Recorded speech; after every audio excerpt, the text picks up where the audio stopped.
আল্লাহ তাআলা কসম করেছেন ওয়াল আসর, মহাকালের শপথ, কালের শপথ, সময়ের শপথ। কালের শপথ আল্লাহ কেন করলেন? সময়ের শপথ আল্লাহ কেন করলেন?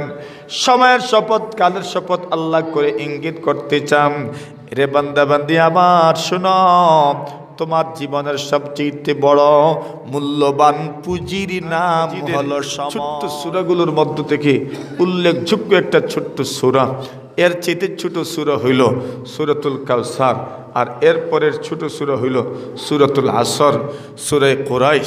তো এত ছোট্ট একটা সূরা আল্লাহ তাআলা কোরআনে মাজিদের মধ্যে নাজিল করেছেন। এই সূরার মধ্যে আল্লাহ একটা কসম করেছেন, শপথ করছেন, আর এরপরে আল্লাহ তাআলা কসমের জবাব দিয়েছেন। কসম করে মানুষ কিছু বলে তো আল্লাহর কসম, এরপরে কিছু বলে। আল্লাহ তাআলা কসম করেছেন, এরপরে একটা বয়ান করেছেন, বক্তব্য দিয়েছেন, অতঃপর আল্লাহ তাআলা এই বক্তব্যের সমাধান কি এটাও আল্লাহ পেশ করেছেন। আল্লাহ তাআলা এখানে কসম করেছেন আসরের, কিসের?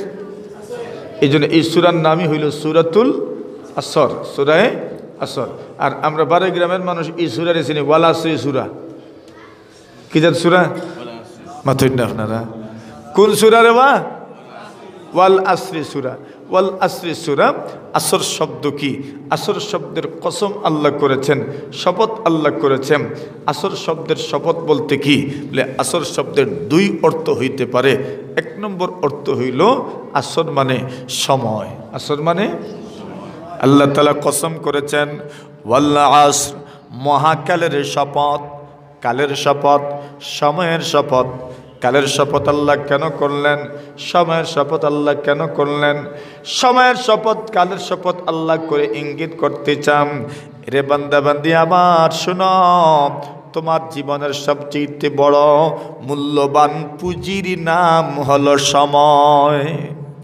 মানুষের জীবনের মূল্যবান পুঁজি কোনটা? সময়। সময় যদি একটা সেকেন্ড তোমার থেকে বিদায় হয়, একটা মিনিট যদি তোমার থেকে বিদায় হয়, তো তোমার পুঁজি যেন কমলো। তোমার পুঁজি যদি কমে তাহলে তুমি লাভবান না, বরং তুমি ক্ষতিগ্রস্ত। দুনিয়ার মানুষ লাভ কম করে ঠিক, কিন্তু পুঁজিত কেউ দৌড়ায় না। মাতুন না আপনারা? পুঁজিত কেউ দৌড়ায়নি। আচ্ছা, লাভ 5 টাকার জায়গা 2 টাকা করলো, কিন্তু 3 টাকা মাইনাস দিয়ে দিল, অসুবিধা নেই, তার গায়ে লাগবে না।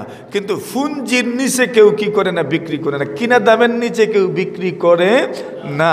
কিনা দাম হয়, অনেক সময় বলে কিনা দামে দিয়ে দিলাম, কিনা দামের নিচে কেউ বিক্রি করে না। মানে পুঁজি কেউ কমাইতে চায় না। তো যেই লোকটা পুঁজির দৌড়ায় এই লোকটা ক্ষতিগ্রস্ত। কেউ যদি ব্যবসার ক্ষেত্রে পুরা লস হয় তাহলে এই লোকও ক্ষতিগ্রস্ত, সামান্য যদি লস হয় এই লোকও ক্ষতিগ্রস্ত। ব্যবসায় লস দুই ধরনের। একটা লস হইল, মনে করেন সে একটা জিনিস কিনতে গিয়া ধোঁকা খাইছে অথবা তার ক্ষতি হইল, এই লোকটা যেমন ক্ষতিগ্রস্ত। আর কেউ আছে তার পুরোটা ব্যবসাই শেষ হয়ে গেছে, এই লোকও ক্ষতিগ্রস্ত। যে একটা জিনিসের দাম বেশি দিয়া কিনলো, এই লোক যেমন ক্ষতিগ্রস্ত। সব সম্পদ যার গেল, সব আপনার প্রোডাক্টে যারা ধোঁকা খাইল, লস হইল, এরাও ক্ষতিগ্রস্ত। তাহলে ক্ষতিগ্রস্ত ইন্নাল ইনসানা লাফি খুসর, নিশ্চয়ই মানব জাতি ক্ষতিগ্রস্ত। আল্লাহ বলছেন, সময়ের শপথ করে আল্লাহ বলছেন মানব জাতি ক্ষতিগ্রস্ত। কিভাবে ক্ষতিগ্রস্ত? তার জীবন থেকে একটা মুহূর্ত যদি চলে যায়, একটা মিনিট গেল, একটা ঘন্টা গেল, তার পুঁজি কমলো না বাড়লো? তো যার পুঁজি কমলো তার কি ক্ষতি হইল না? এমন পুঁজি নষ্ট হয়ে গেল, লাভ হইল না, তাহলে তো ক্ষতিগ্রস্ত। আপনার টাকা, আপনি ওই টাকা দিয়ে লাভ করতে পারলেন না, লস হইল আপনার, তো আপনি ক্ষতিগ্রস্ত। কিন্তু যদি ওই টাকা দিয়ে আপনি লাভ করতে পারেন তো টাকা গেলে অসুবিধা নাই, কারণ টাকা গেলে এর চাইতে দ্বিগুণ আসছে অথবা 1.5 গুণ এসেছে। ঠিক এইভাবে আপনার সময় যদি অতিবাহিত হয় আর প্রত্যেকটা মুহূর্তকে যদি আপনি কাজে লাগাইতে পারেন তো আপনি ক্ষতিগ্রস্ত নয়, বরং আপনি লাভবান। কথা বলেন ঠিক না বেটি? আল্লাহ বলেন ওয়াল আসর, সময়ের শপথ। সময়ের শপথ আল্লাহ কেন করেন? আল্লাহ জানাতে দিয়েছেন পৃথিবীর মানুষেরা শুনো, এই পৃথিবীর প্রত্যেকটা মানুষের সবচেয়ে মূল্যবান পুঁজির নাম হলো সময়। আল্লাহর বান্দা বলে আল ওয়াক্তু আনফাসু মা উনিয়াত বিহিফজিহি ওয়া আরাহু আসহালা মা আলাইকা ইয়াদিউ। আল্লাহর বান্দা বলেন, একটা মানুষের জীবনের মূল্যবান পুঁজির নাম হইল সময়। তার জীবন থেকে যদি একটা মিনিট গত হয়ে যায়, তার জন্য পুঁজি করলাম। এই কথাটা কেমনে বোঝায়? একটা উদাহরণ দেই। ইমাম ফখরুদ্দিন রাজি রাহিমাহুল্লাহু তাআলা বলেন, পূর্ব যুগের কোনো মানুষই বলেন সূরাতুল আসরের তাফসীর আমার বুঝে আসে নাই। মা মানা সূরাতুল আসর, সূরাতুল আসর, আসর শব্দের শপথ করি, সময়ের শপথ করে, মহাকালের শপথ করে আল্লাহ পাক রব্বুল আলামিন কে বুঝাইতে চান, ওই কথাটা আমার বুঝে আসে না। আল্লাহর বান্দা বলেন, কেমনে বুঝে আসলাম? আমি একদিন বাজারে গেলাম, বাজারে যাওয়ার পরে ওই সূরার তাফসীর আর অর্থ আর ব্যাখ্যা আমার বুঝে আসছে। জুড়ে বলেন সুবহানাল্লাহ। কই যাওয়ার বাদে? বাজারে যাওয়ার পরে। বাজারে যাওয়ার পরে বলেন সূরাতুল আসরের ব্যাখ্যা আমার বুঝে আসছে। কেমনি বুঝে আসলো? আপনারা আসুননি সব সজাগ ইনশাআল্লাহ, সব ঠিক আছেন ইনশাআল্লাহ, কষ্ট হইতেছে না তো? এখন হযরত ইমাম রাজি রাহিমাহুল্লাহু তাআলা বলেন, এই আল্লাহর বান্দা বলেন সূরাতুল আসরের অর্থ কি এটা আমার বুঝে আসে নাই। আমি যখন বাজারে গেলাম, বাজারে যাওয়ার পরে এক লোকের কথা শুনে আমার বুঝে আসছে সূরাতুল আসরের তাফসীর এইটাই। সুবহানাল্লাহ, জুড়ে বলেন। তাহলে বাজারে গিয়েও অনেক মানুষের কথাবার্তার মধ্যে এমন কিছু আছে যার দ্বারা বোঝা যায় যে এটার অর্থ এই হইতে পারে। এক বুজুর্গ বলেছিলেন, বা কথার সাহিত্য আর অলংকার যদি বুঝতে চাও তো বাজারে যাও, বাজারে গেলে দেখবা কথার মধ্যে সাহিত্য কি, কথার মধ্যে অলংকার কেমন আছে, এটা আপনি বুঝবেন না। যেমন কেউ বলল কোনো জিনিসের দাম করলো, এটা দাম কত? বলল 300 টাকা। তো আপনি বললেন কম বেশি নাইনি, বাতুল্লাম না, কম বেশ। এখানে কোনটা উদ্দেশ্য, কম না বেশ? দেখছেন এখন কম বেশ নাইনি। এখন যদি বলতো যে আচ্ছা কম বেশ নাইনি বলছো, তো কম নাই বেশ আছে, আপনি দাম বলছেন, বলছে 300 দাম, আপনি বলেন কম বেশ নাইনি। সে যদি বলে আমি 300 কইছি, তো বেশ দিল 400 দিল কেন? আপনি তো বলছেন কম বেশ নাইনি কিচ্ছু, তো যদি কই তো কম নাই বেশ আছে তো 400 দেও। আপনার তো এটা উদ্দেশ্য নয়। আপনার এই দুই শব্দের মধ্যে উদ্দেশ্য কোনটা? কম। দেখছেন, এটা হইল সাহিত্য, এটা হইল অলংকার। কম বেশ নাইনি, এখানে বেশ উদ্দেশ্য নয়, কম উদ্দেশ্য। উদ্দেশ্য হইল কম। ওই আল্লাহ রাসূল সাল্লাল্লাহু আলাইহি ওয়াসাল্লাম একদিন এক সাহাবী হঠাৎ করে নবী আকরাম সাল্লাল্লাহু আলাইহি ওয়াসাল্লামের সামনে আসলেন। সাহাবায়ে কেরাম বলেন, এই লোকটা যখন এসেছেন আমরা চেহারার দিকে তাকায়া বুঝছি এই লোকটা গ্রাম্য মানুষ, আদব কায়দা তেমন নাই, খুব বেশি ভদ্রতা সৌজন্যতা নাই, খুব বেশি উন্নত মানের ফ্যামিলির মানুষ নয়, এটা আমরা বুঝে গেছি, গ্রাম্য মানুষ। আল্লাহ নবীর সাহাবায়ে কেরাম বলেন, লা নাফকাহু মা ইয়াকুল, উনি কি বলেন এটা আমরা বুঝি না, তবে গুনগুন গুনগুন গুনগুন একটা আওয়াজ শোনা যাচ্ছে। সুবহানাল্লাহ। আমরা ওনার দিকে তাকিয়ে রইলাম, আচ্ছা দেখি এই লোকটা কি করে। সুবহানাল্লাহি ওয়া বিহামদিহি সুবহানাল্লাহিল আযীম। আমরা তাকায় দেখি এই লোকটার আওয়াজও বোঝা যায় না, আর গুনগুন গুনগুন আওয়াজ শোনা যায়। আমরা তো মনে মনে ভাবছি একটা বেদুইন এসেছে, গ্রাম্য লোক এসেছে, কি যে বলবে একমাত্র আল্লাহই জানে। কিন্তু দেখলাম এই লোকটা নবীজিকে এমন এমন প্রশ্ন করছে যে এই প্রশ্নগুলো অত্যন্ত গুরুত্বপূর্ণ প্রশ্ন। প্রশ্নগুলোর মধ্যে বিভিন্ন প্রশ্ন, যে ইয়া রাসূলুল্লাহ প্রত্যেক দিন কয়েকত নামাজ পড়ব, এরকম অনেক প্রশ্ন। আল্লাহ রাসূল সাল্লাল্লাহু আলাইহি ওয়াসাল্লাম তাকে অনেকগুলো আমলের কথা বলে দিলেন। আর যাওয়ার সময় আল্লাহ রাসূল সাল্লাল্লাহু আলাইহি ওয়াসাল্লামকে এই লোকটা বলে যায়, ইয়া রাসূলুল্লাহ স্মরণ রাখিয়েন, লা আযীদু আলা হাযা ওয়ালা আনকুসু, আমি আপনি যা বলছেন এই বিষয়গুলোর থেকে বাড়াবো না কমাবো না।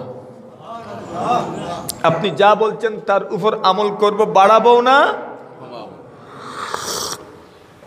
আল্লাহ নবী বলেন, ওই লোকটা চলে যাচ্ছে, আর ওই লোকের দিকে তাকায় রাসূল বলেন, আফলাহার রাজুলু ইন সাদাকা, আফলাহার রাজুলু ইন সাদাকা। وفي رواية من سرنه أن ينظر إلى رجل من أهل الجنة ফালিয়ানজুর ইলা হাযা। আল্লাহর নবী বলেন, কেউ যদি জান্নাতি মানুষ দেখতে চাও, জান্নাতি মানুষ যদি দেখতে চাও, আল্লাহর নবী বলেন ওই লোকের দিকে তাকাও। ওই লোকটা হলো আল্লাহর দুনিয়াতে বিচরণকারী জান্নাতি মানুষ। তার দিকে তাকাও, আল্লাহর দুনিয়াতে বিচরণকারী জান্নাতি মানুষ। কেন এই লোকটা বলছে বাড়াবো না কমাবো না, এখানে উদ্দেশ্য হইল কমাবো না, মানে আপনি যা আমলের কথা বলছেন এই আমল থেকে একটু কম করব না, পারলে এর চেয়ে বেশি করব। সুবহানাল্লাহ। তো দেখা গেল কিছু উদ্দেশ্য থাকে আর এর সাথে আরেকটা শব্দ যোগ করা হয়। এবার আসেন, আল্লাহর বান্দা বাজারে গেছেন, বাজারে যাওয়ার পরে উনি বলেন, বাজারে এক লোকের বক্তব্য শোনার পরে আমি বুঝতে পেরেছি সূরাতুল আসরের এই অর্থ। সুবহানাল্লাহ। এখন কি শুনছেন বাজারে গিয়া, এটা তো আগে শোনার দরকার, বোঝার দরকার। মাথুন না আপনারা, জোরে কোন ঠিক নেই, শোনা লাগবো নি। এখন উনি বলেন বাজারে যাওয়ার পরে আমি শুনলাম এক ব্যক্তি বলছে এই লোকটাও বিক্রেতা, তারও ফুজি আছে, কিন্তু এই লোকটা যেই ফুজি নিয়ে আসছে এই ফুজি বেশিক্ষণ থাকে না। আল্লাহর বান্দা বলে ইরহামু মাইয়াযুবু রাসু মালিহি, ইরহামু মাইয়াযুবু রাসু মালিহি, ইরহামু মাইয়াযুবু রাসু মালিহি। আল্লাহর বান্দা বলে এরে বাজারওয়ালা, ওই লোকের উপর রহম কর যার মূল পুঁজি গলে যায়। সুবহানাল্লাহ। যার মূল পুঁজি গলে যায় তার উপর রহম করো। তাহলে কি বোঝা যাচ্ছে, এই লোকের পুঁজি কি ছিল? এমন জিনিস যেটা গলে যায়। বলছেন এই লোকটা বরফ বিক্রেতা আছিল। কি আছিল? মাতুন না আপনারা, কিতা বিক্রেতা? বরফ বেচে বেটায়। আচ্ছা বলেন তো, যেই লোকটা বরফ লইয়া বাজারও যায়, তো যত দেরিতে কাস্টমার আইব বিক্রেতার লাভ হইব? না, বুঝছেন না মনে হয়? যত দেরিতে কাস্টমার আসবে তত তার লাভ হইব না ক্ষতি হইব? কেন? যত সময় যাইব গল্ব। তাহলে এখন বলেন এই লোকটা বাজারওয়ালাদেরকে সম্বোধন করে বলছে ইরহামু মাইয়াযুবু রাসু মালিহি, যার মূল পুঁজি গলে যায় তার উপর রহম করো, তার উপর রহম করো। বরফ বিক্রেতা যত দ্রুত কাস্টমার তার বরফ কিনব তত তার বরফ বেশি বিক্রি হইব, তার লাভ হইব বেশি। আর যত দেরিতে কিনব তার বরফ কমতে থাকবো, তার লস হইব। তো ওই আল্লাহর বান্দা বলেন এইবার বুঝে আসছে সূরাতুল আসরের অর্থ কি। সূরাতুল আসরের অর্থ হইল তোমার জীবন থেকে যদি একটা মিনিট চলে যায় তোমার ক্ষতি হইল ওই বরফওয়ালার মতো।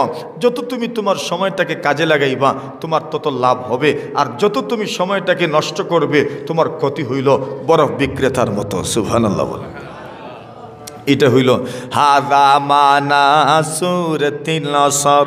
আল্লাহর বান্দা বলেন যখন শুনছি এই লোকটা বলছে ইরহামু মাইয়াযুবু রাসু মালিহি, আমি বলে উঠলাম এটাই তো সূরাতুল আসরের অর্থ। তাহলে আসর শব্দের এক অর্থ হইল কালের শপথ, মহাকালের শপথ। 2 নম্বর অর্থ হইল এখানে আসর দ্বারা আল্লাহ আসরের নামাজের কসম করছেন। সুবহানাল্লাহ, জোরে বলেন। কোন নামাজের কসম? আরো জোরে, আরো জোরে। আসরের নামাজের কসম করলেন। এইবার আসরের নামাজের কসম আল্লাহ পাক কেন করলেন? আসরের নামাজের কসম করার কারণ কি? হাদিস শরীফের মধ্যে রাসূল করিম সাল্লাল্লাহু আলাইহি ওয়াসাল্লাম বলেন আল্লাহ পাক আসরের নামাজের কসম কেন করলেন? কোরআনে মাজিদের মধ্যে 40টা জিনিসের কসম আছে। কয়টা? 40টা। এই 40টার মধ্য থেকে 20টা জিনিস হইল যেটার সম্পর্ক নবমণ্ডলের সাথে, জমিনের সাথে, আর 20টা আসমানের সাথে, আর 20টা জিনিসের সম্পর্ক হইল জমিনের সাথে, আর 20টার সম্পর্ক হইল আসমানের সাথে। সুবহানাল্লাহ। যেমন আল্লাহ বলেন ওয়াত্তিন,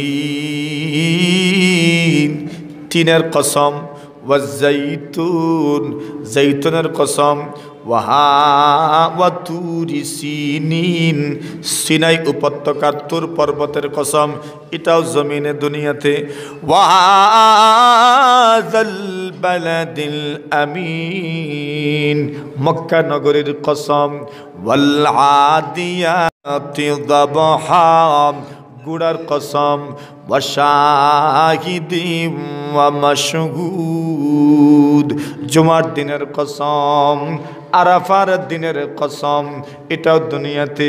আল্লাহ বলেন ওয়া ওয়ালিদিন ওয়া মা ওয়ালাদ, ছেলের কসম, বাবার কসম। আল্লাহ বলেন এই দুনিয়াতে কত জিনিসের কসম আল্লাহ করছেন। ওয়াশফাই ওয়াল ওয়াতর, আল্লাহ বলেন জুরের কসম, বেজুরের কসম। এই সবগুলোর সম্পর্ক হইল দুনিয়ার সাথে। ওয়াল আরদি ওয়া মা তাহাহা ওয়া নাফসিন ওয়া মা সাওয়াহা, জমিনের কসম, জমিনের কসম। ওয়া নাফসিন ওয়া মা সাওয়াহা, মানুষের নফসের কসম। আর 20টা কসম হইল আসমানের সাথে সম্পৃক্ত। যেমন আল্লাহ বলেন ওয়াসসামাই যাতিল বুরুজ ওয়াশ শামসি ওয়া দুহাহা ওয়াল লাইলি ইযা ইয়াগশা ওয়াল কামারি ইযা তালাহা ওয়াল ফাজরি ওয়া লায়ালিন আশর ওয়াল আসর ওয়ান নাজিআতি গারকাম ওয়ান নাশিতাতি নাশতা। এইভাবে আল্লাহ পরমার্দিগারে আলম 20টা জিনিসের কসম করেছেন, যেগুলোর সম্পর্ক হইল আসমানের সাথে, 20টা সম্পর্ক হইল জমিনের সাথে। কোরআনের তারতিব মতো সর্বশেষ কসম হইল ওয়াল আসরের কসম। আসর মানে কি? বলছেন আসরের নামাজ। ফজর মানে কি? ফজরের নামাজ। আল্লাহ ফজরের নামাজেরও কসম করেছেন, আসরের নামাজেরও কসম করেছেন। কেন করলেন? প্রশ্ন হইল আসরের নামাজের কসম আল্লাহ কেন করলেন? কারণ হইল আসরের নামাজ আর ফজরের নামাজ এই পৃথিবীর মধ্যে আল্লাহর ফেরেশতাদের মহাসম্মেলন হয়। আর জোরে আসরে আর ফজরে আল্লাহর ফেরেশতাদের মহাসম্মেলন হয়। কিভাবে মহাসম্মেলন হয়? হাদিস শরীফের মধ্যে রাসূলুল্লাহ বলেন ইয়াতাআকাবুনা ফীকুম মালাইকাতুম বিল-লাইল ওয়া মালাইকাতুম বিন-নাহার ওয়া ইয়াজতামিউনা ফী সালাতিল আসরি ওয়া সালাতিল ফজর সুম্মা ইয়ারুজুল الذين باتوا فيكم فيسألهم ربهم وهو أعلم بهم كيف تركتم عبادي قالوا أتيناهم وهم يصلون وتركناهم وهم يصلون। নবী আলাইহিস সালাতু ওয়াস সালাম বলেন এরে ফেরেশতারা আমার ইয়াতাআকাবুনা ফীকুম মালাইকাতুম বিল-লাইলি ওয়া মালাইকাতুম বিন-নাহার। আল্লাহর নবী বলেন এরে উম্মত আমার, এই পৃথিবীর মধ্যে আল্লাহর ফেরেশতারা তোমাদের কাছে দিনে রাতে আসেন, ডিউটি পালন করেন, তোমাদের জিম্মাদারি পালন করেন, তোমাদের দেখশন করেন, তোমাদের ডিউটি পালন করেন, দুনিয়ার জিম্মাদারি আদায় করেন। 2টা শিফটে জিম্মাদারি আদায় করা হয়। আল্লাহর নবী বলেন একদল ফেরেশতারা রাতের ডিউটি পালন করেন, আর একদল ফেরেশতারা দিনের ডিউটি পালন করেন। আল্লাহর নবী বলেন যারা রাতের ডিউটি পালন করেন এরা আসেন ফজরের, এরা আসেন আসরের নামাজের টাইমে। যারা দিনের ডিউটি পালন করবেন এরা আসেন ফজরের নামাজের টাইমে। আল্লাহর নবী বলেন যখন ফজরের নামাজের টাইমে যারা রাতের ডিউটি পালন করবেন এরা আসবেন, এরা আসার পরে আসর পর্যন্ত ডিউটি করেন, আসরের সময় বিদায় হবেন। আবার রাতের ডিউটি যারা পালন করেন এরা আসরের সময় দুনিয়াতে আসেন। তাহলে বোঝা গেল আসরের নামাজের টাইম, আল্লাহর ফেরেশতা রাতের ডিউটি যারা পালন করবেন এদের আসার টাইম, দিনের ডিউটি যারা পালন করবেন এদের যাওয়ার টাইম। সুতরাং আসরের নামাজের সময় আল্লাহর 2 টাইমের ফেরেশতাদের সাক্ষাৎ হয়, সম্মেলন হয়। জোরে বলেন ঠিক কিরাম।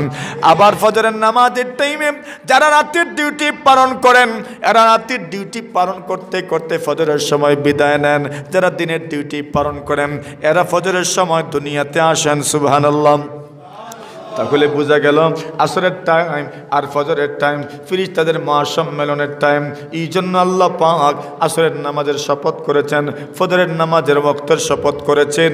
আল্লাহর নবী বলেন সুম্মা ইয়ারজুল্লাযীনা বাতু ফীকুম ফায়াসআলুহুম রাব্বুহুম ওয়া হুয়া আ'লামু বিহিম কাইফা তারাকতুম ইবাদি ক্বালু আতাইনাহুম ওয়া হুম ইউসাল্লুন ওয়া তারাকনাহুম ওয়া হুম ইউসাল্লুন। নবী আলাইহিস সালাতু ওয়াস সালাম বলেন অতঃপর যারা রাতের ডিউটি পালন করেন ওই সমস্ত ফেরেশতারা যখন আসমানের দিকে ফিরে যান, আল্লাহর কাছে যাওয়ার পরে আল্লাহ পাক প্রশ্ন করেন, ও ফেরেশতারা আমার, কাইফা তারাকতুম ইবাদি, আমার বান্দা বান্দীদেরকে তোমরা কোন অবস্থায় রেখে এসেছ? আল্লাহর ফেরেশতারা জবাব দেন, আল্লাহ আমরা যখন গিয়েছিলাম আতাইনাহুম ওয়া হুম ইউসাল্লুন ওয়া তারাকনাহুম ওয়া হুম ইউসাল্লুন। ওগো রব্বুল আলামিন, আমরা যখন দুনিয়াতে গিয়েছিলাম আসরের নামাজের টাইম ছিল, গিয়া দেখছি নামাজ পড়ে, আর রেখে আসছি ফজরের টাইম, দেখে আসছি নামাজ আদায় করে। জোরে বলেন, আরো জোরে, আরো জোরে। কিছু বুঝলেন? আল্লাহর ফেরেশতারা বলেন রেখে আসছি নামাজ পড়ে, আর গিয়াও দেখছিলাম নামাজ পড়ে। সুবহানাল্লাহ। এখন কোন ভাগ্যবানের ব্যাপারে এমন রিপোর্ট যায়? যে যাইব তো ভাগ্যবান। আর আমার মতো আপনার মতো কত বদবখত এই দুনিয়াতে আছে, যে বদবখতের ব্যাপারে রিপোর্ট যায় গিয়া দেখছি নাক ডাকা, গিয়া দেখছি খেলাধুলা করে আর থইয়া হয়েছে নাক ডাকাইয়া ঘুমায়। মতেন না এটা রিপোর্ট যায় না, মনে হয় না যায়? প্রত্যেক দিন রিপোর্ট যায়। আতাইনাহুম ওয়া হুম ইউসাল্লুন ওয়া তারাকনাহুম ওয়া হুম ইউসাল্লুন। গিয়েছিলাম দেখছি নামাজ আদায় করে, রেখে আসছি নামাজ আদায় করেন। কত বকবক দুনিয়াতে আছে, কত কমবক দুনিয়াতে আছে। এই কমবক দিনেও নামাজ পড়ে না, ফজর তো আর নাই। হ্যাঁ হ্যাঁ, ওয়াজ ওয়াজ ওয়াজ ওয়াজ ওয়াজ ওয়াজ আর ওয়াজ। আতাইনাহুম ওয়া হুম ইউসাল্লুন ওয়া তারাকনাহুম ওয়া হুম ইউসাল্লুন। আল্লাহর ফেরেশতারা বলেন গিয়া দেখছি নামাজ পড়ে আর থইয়া হইছে নামাজ পড়ে। আরে ও ভাগ্যবান কে রে? ও ভাগ্যবান যে ভাগ্যবানের ব্যাপারে আল্লাহর কাছে রিপোর্ট যায়, প্রতিদিন প্রতিদিন রিপোর্ট যায়। আর ওই বদবখত কে রে যে বদবখতের ব্যাপারে রিপোর্ট যায় গিয়া দেখছি নামাজ নামাজ পড়ে না, থইয়া হইছে নামাজ পড়ে না। এই জন্য আল্লাহ আসরের নামাজের কসম, রাগ করছেন নি? করেন না রাগ, অসুবিধা কি? রাগ করিয়াও যদি ঠিক হয় মানুষ, রাগ করিয়াও যদি ঠিক হয়, জিদ্দি হইয়াও যদি ঠিক হয়, তো তো হইল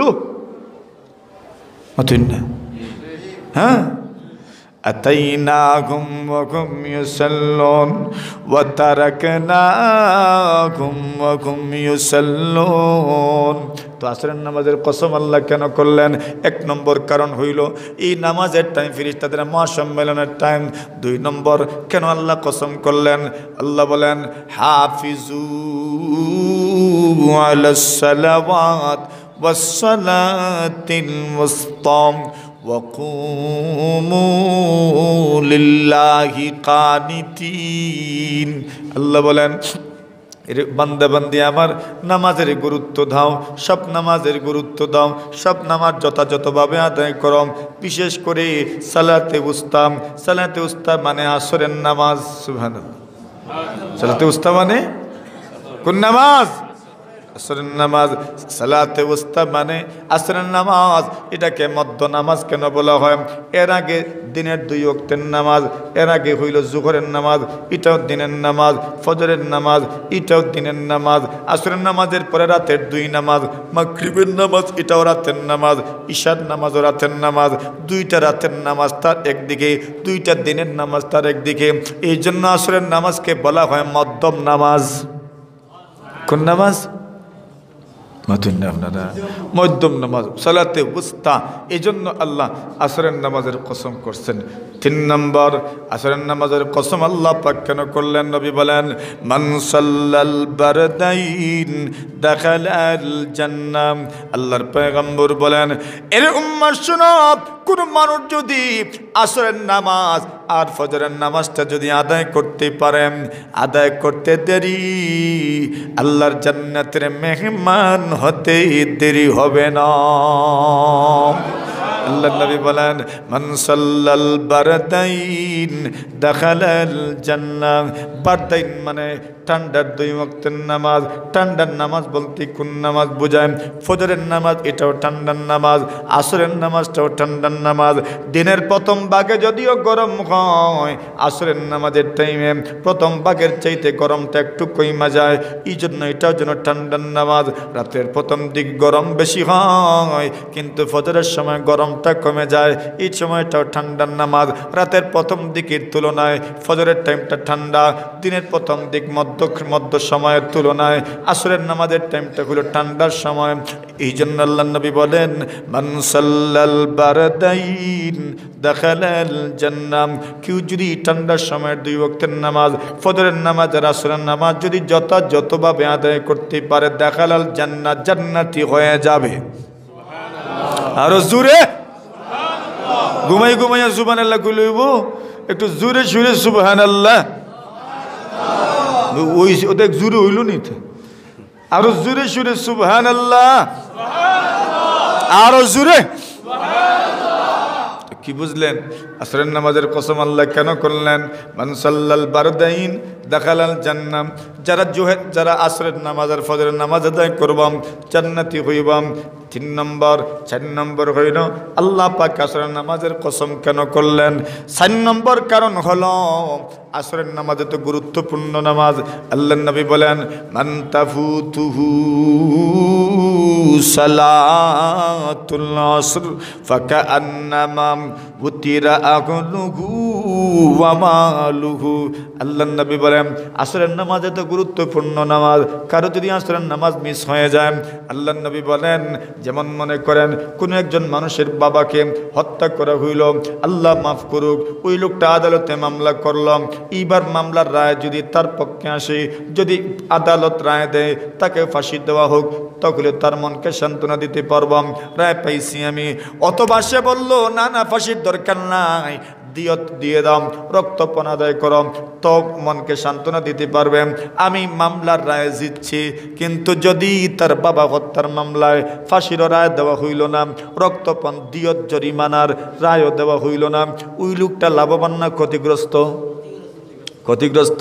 মামলা করলো বাদী, কিন্তু না রায় পাইল ফাঁসির, না রায় পাইল রক্তপণের, না রায় পাইল জরিমানার, ওই লোকটা যেমন ক্ষতিগ্রস্ত। আল্লাহর পয়গম্বর বলেন, মান তাফুতুহু সালাতুল আসর। আল্লাহর নবী বলেন, কারো যদি আসরের নামাজ মিস হয়ে যায়, ওই লোকটাও এমন ক্ষতিগ্রস্ত। এই জন্য আল্লাহ সূরাতুল আসরে আসরের নামাজের শপথ করছেন। সুবহানাল্লাহ। ওয়াল আসর ইন্নাল ইনসানা লাফি খুসর। আল্লাহ কসমের মাধ্যমে শেষ কসম, কোরআনের তারতিব অনুযায়ী সর্বশেষ শপথ, সর্বশেষ কসম। আল্লাহ পাক বলতে চান, ইন্নাল ইনসানা লাফি খুসর, নিশ্চয় মানব জাতি ক্ষতির মধ্যে ডুবে আছে। সুবহানাল্লাহ। মানে খতিয়ে তারে চতুর্দিক থেকে বেষ্টন করেছে, ক্ষতিগ্রস্ত নয়, ক্ষতির মধ্যে ডুবে আছে যেন। সুবহানাল্লাহ। ক্ষতির মধ্যে ডুবে আছে চতুর্দিকে।